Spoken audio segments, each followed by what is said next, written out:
தென்றலே மெல்ல பேசு சீரியல்ல இன்னைக்கு நம்ம இளமதி ரொம்ப ஆசையா நம்ம கொடுத்த மாவு பாக்கெட்லாம் வித்துருக்கோம். அந்த காசை வாங்கி நம்ம செலவு பண்ணலாம் அப்படிங்கிற மாதிரி ஆசையா கடைக்கு போய் பார்த்தா எல்லா கடையிலையும் சொல்லி வச்ச மாதிரி ஒரு பாக்கெட் கூட விற்கவே இல்லை. மறுபடியும் எல்லா பாக்கெட்டையும் ரிட்டர்ன் எடுத்துக்கிட்டு ஏமாற்றத்தோட வீட்டுக்கு வராங்க. வீட்டுக்கு வந்தா இந்த ரஞ்சிதமும் கலாவும் இளமதியை ரொம்பவுமே கலாய்ச்சி ஓட்டி தள்ளிடுறாங்க. வாங்கி இந்த மாவெல்லாம் வீட்டில் வச்சு தோசை சுட்டு சாப்பிட்டாலும் ஒரு மாதத்துக்கு இளமதிக்கு சாப்பாட்டுக்கே பஞ்சம் இருக்காது அப்படின்னு கிண்டல் பண்ணிக்கிட்டு இருக்கிறாங்க. ஸோ இளமதி ரூமில் போய் உக்காந்துக்கிட்டு ரொம்பவுமே ஃபீல் பண்ணுறாங்க. நர்மதா ஃபோன் பண்ணி என்னாச்சு அப்படிங்கிற விஷயத்த கேட்க ஒரு பாக்கெட்டு கூட விற்கவே இல்லை அப்படின்னு சொல்லி ரொம்ப ஃபீல் பண்ணுறாங்க இளமதி.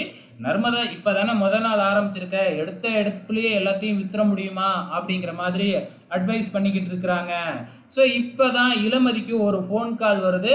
ஸோ யாரோ ஒரு கல்யாண ஆர்டரில் மாவு பத்தலையாட்டுக்கு. ஸோ கடையில் போய் கேட்டால் மாவு பாக்கெட்லாம் ஆயிடுச்சு அப்படின்னு சொல்லியிருக்கிறாங்க. ஸோ அந்த கடைக்காரர் தான் நம்பரை கொடுத்துருக்கிறாராட்டுக்கு, இளமதியோட நம்பரை.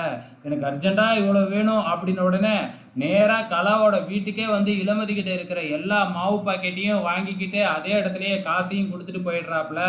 ஸோ இதை பார்த்துட்டு உனக்கும் கொஞ்சம் கொஞ்சம் அதிர்ஷ்டம் இருக்காட்டுக்கு அப்படின்னு கலா இளமதியை பார்த்து சொல்லிக்கிட்டு இருக்கிறாங்க. இளமதி கையில் காசு வந்தது தான் உடனே போய் எல்லா செலவும் பண்ண ஆரம்பிச்சிடுறாங்க. ட்ரெஸ் எடுக்கிறது, அதாவது தன்னோட அப்பா அம்மாவுக்கு ட்ரெஸ் எடுக்கிறாங்க, பரமனுக்கு ட்ரெஸ் எடுக்கிறாங்க, தடபுடலாக செலவு பண்ணி பழமெல்லாம் வாங்கி நர்மதாவை வெளியில் கூப்பிட்டு அதெல்லாமே கொடுத்து விடுறாங்க நம்ம இளமதி. ஸோ நர்மதா கொடுத்த மாதிரி அதே நேரத்தில் பரமனுக்கும் ஒரு ட்ரெஸ் எடுத்து வச்சுருக்காங்க இல்லையா இளமதி, அந்த ட்ரெஸ்ஸை பரமனுக்கு கொடுக்கறதுக்காக வெயிட் பண்ணிக்கிட்டு இருக்கிறாங்க. கொஞ்ச நேரத்தில் பரமனும் வந்துடுறாப்புல. பரமங்கிட்ட அந்த ட்ரெஸ்ஸையும் கொடுக்குறாங்க நம்ம இளமதி. கண்டிப்பாக பரமன் தூக்கி தான் போட போகிறாப்புல. பொறுத்திருந்து பார்க்கலாம்.